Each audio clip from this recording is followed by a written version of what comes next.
चला घ्या लिहून घ्या रे. चला ज्या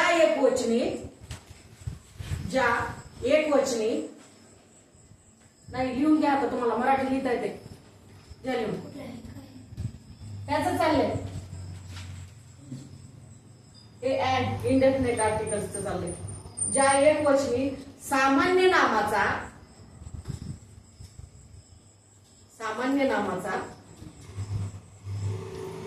प्रथमच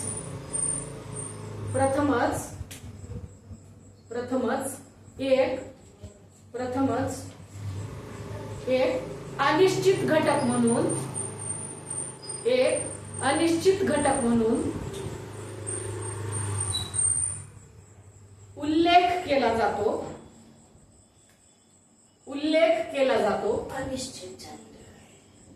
अनिश्चित घटक म्हणून उल्लेख केला जातो.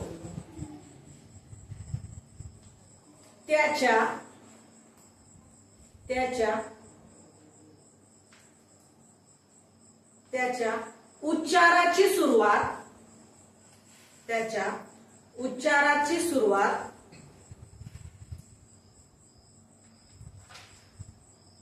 स्वराप्रमाणे कशाप्रमाणे स्वराप्रमाणे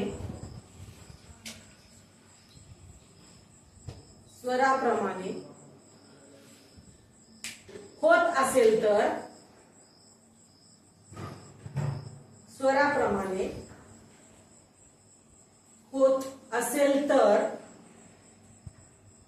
काय वापरायचं?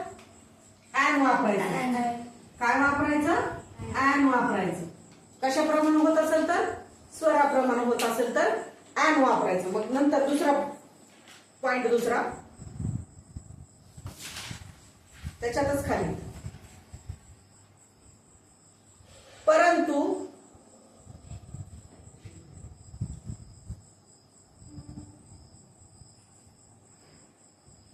ज्या एकवचनी सामान्य नामाचा प्रथमच एक अनिश्चित घटक म्हणून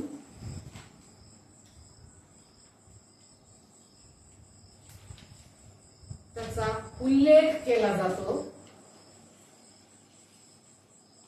त्याच्या उच्चाराची सुरुवात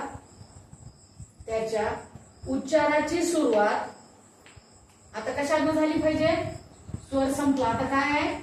व्यंजन आहे. कशाने? व्यंजनाप्रमाणे होत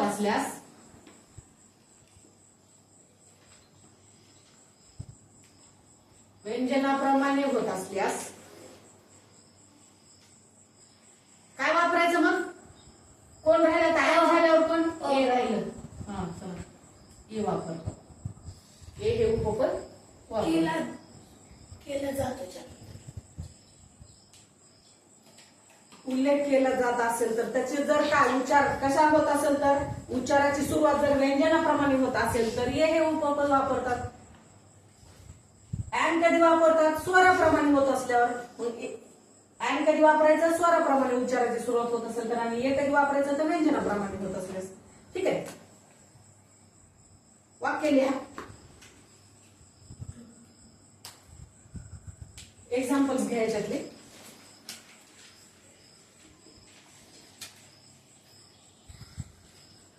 I saw a man. I saw a man.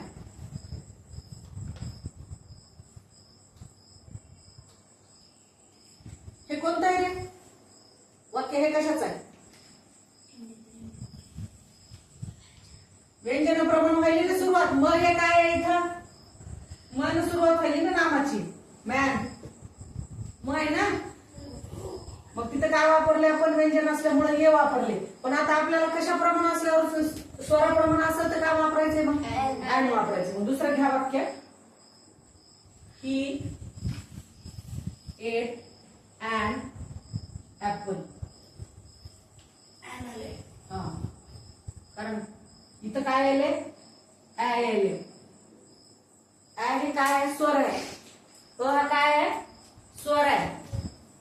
स्वराप्रमाणे मग आपण लिहिले ना, स्वराबरोबर होत असेल तर काय आहे, ऍन आहे. मग झालं काय तर की एट अँड ऍपल आलं. हे कशाचं झालं, इंडेफिनिटचं झालं. ठीक आहे, कळालं, वाक्य कळाले. असं आल्यावर आता तुमच्या लक्षात राहील, राहिलाच पाहिजे, विसरलं नाही पाहिजे. आताच काही अडचण असेल तर विचारून घ्या. नाही बघा कुसुम,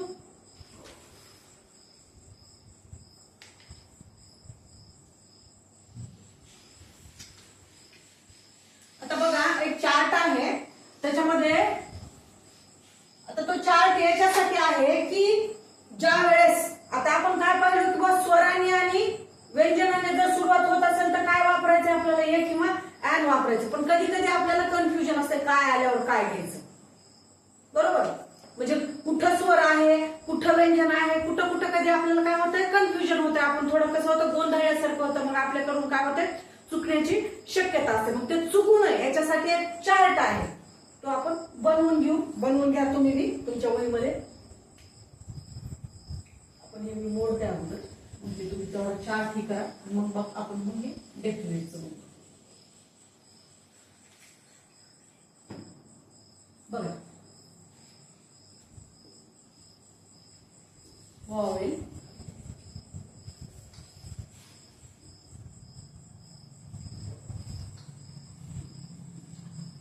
उच्चार आणि उपपद.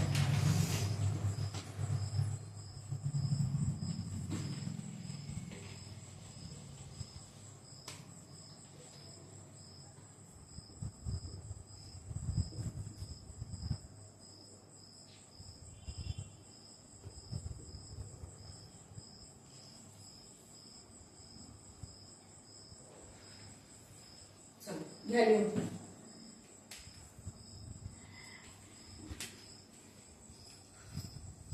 ए E I O U. Vowels ते काय आहेत, स्वर आहेत. काय आहेत, इंग्रजीचे स्वर आहेत, संगीताचे नाही.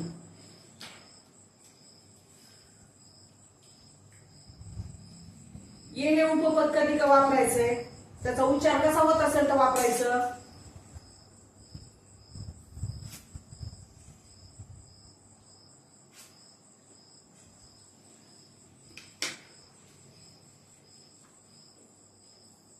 काय वापरायचे,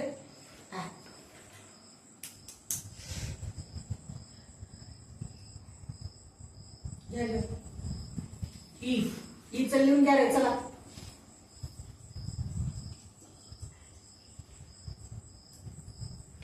चला चला फास्ट लिहून घ्या.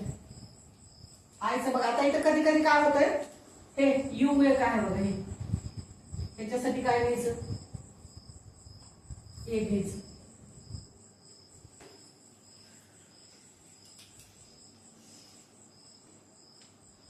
क्लिअर दिसायला का रे,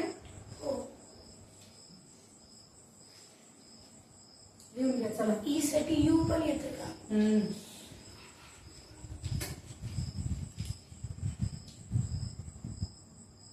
काही अडचण नाही अजून कोणाला.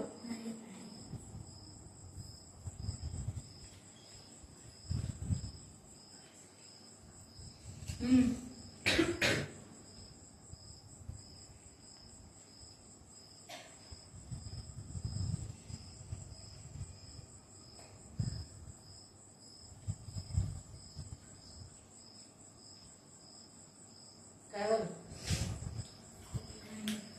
ओकला आता नैसर्गिक क्रिया आहे, त्याला काय करणार आपण, काही करू शकत नाही. बरोबर, त्याच्यामध्येच व येत असते बघा, ए वापरायचं. आता इथलं यू, इथलं व, ए वापरायचं. लक्षात ठेवा. यू साठी काय ते, आता बघा यू साठी काय दिसायला का पण खाली यू, यू दिसायले, यू दिसायले का, ओके. बघा ह्याच्यासाठी अँड घ्यायचं.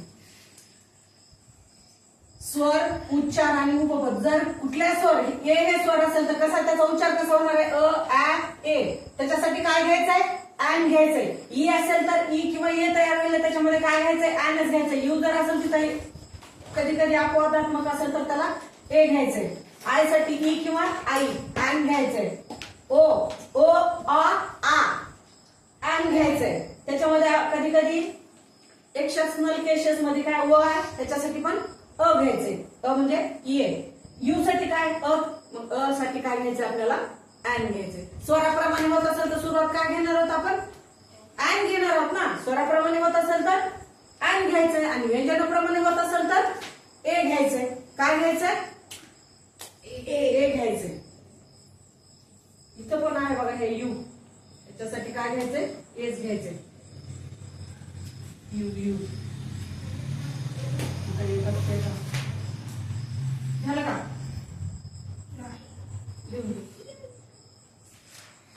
आणि ह सारखा जर उच्चार होत असेल तर काय घेणार?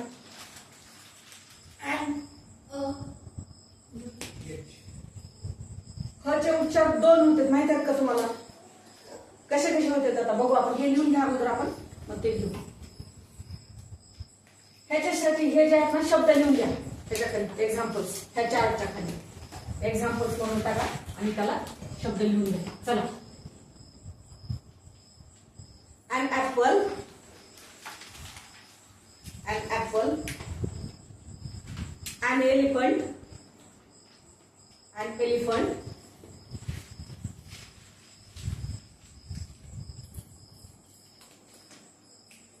and compass, an egg, an ink bottle,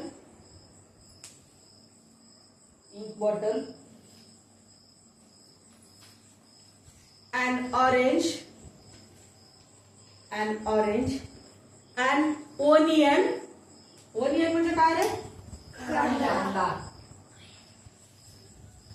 a 1 rupee note. Example मध्येच हा. a 1 rupee note.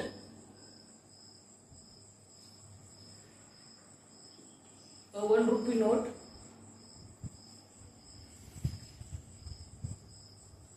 a one-eyed girl. one eyed girl. Height म्हणजे eyed डोळ्याची. डोळा.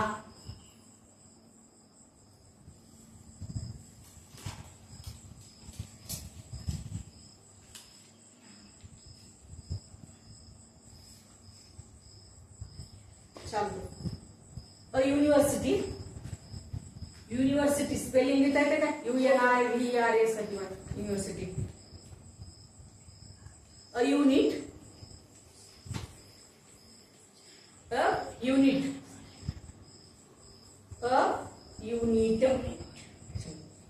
झालं? हो. आपल्याला दुसरा चार्ट घ्यायचा.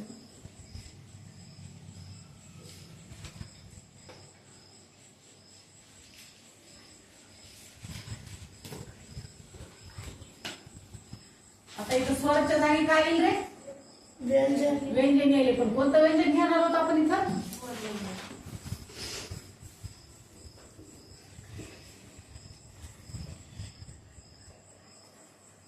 कोणतं घ्यायचंय? हा सांगा.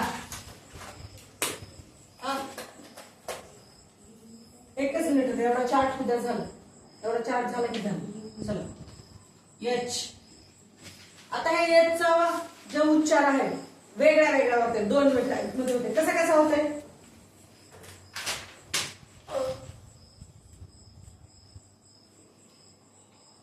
होतंय का? जर असा होत असेल तर मग काय वापरायचं आपल्याला?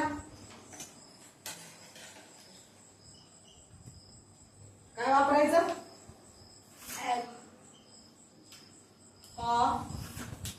हे असं होतंय का? कसं होतंय? होतंय का नाही? हो.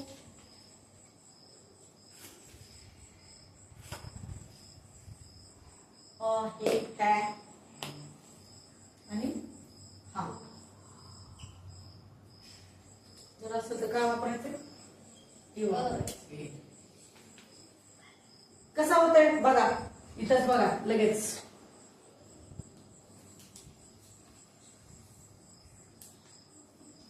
इथं कसा व्हायला? Honest. हॉनेस्ट नाही ना मग. Honest. ऑनेस्ट ऑनेस्ट असं होते. बघा इथं. आता इथं बघा, म्हणूनच मी हे शब्द दोन्हीला दोन द्यायला लक्षात पहा. इथं सांगा Horse. हॉर्स. लक्ष द्या इथं. इथं कसा व्हायलाय? ऑ आलं का इथं? जर असा आला तर आपल्याला काय घ्यायचंय? ऍन घ्यायचंय. आणि जर हा इथं बघा हे हॉर्स हा आलाय म्हणून आपल्याला मग काय घ्यायचं इथं आर्टिकल? ए घ्यायचे. हे नियम लक्षातच ठेवायचे. ठीक आहे? हा घ्या, काही शब्द आहेत ह्याच्यासाठी वेगळे वेगळे. मॅम हे लिहून घेऊ. हा लिहून घ्यायचं आणि ह्याच्यासाठीचे शब्द लिहून घ्यायचे. एक्झाम्पल्स मध्ये कोणत्या शब्दांच्या अगोदर काय येते. अँड आवर लिहून घ्या. अँड आवर. आवर म्हणतो का ह्याला? नाही, आवर म्हणतो. मग इथं काय येतं? And our. ठीक आहे? And honest. And honest. Honest म्हणजे कसा रे? इमानदार. A hotel. A horse.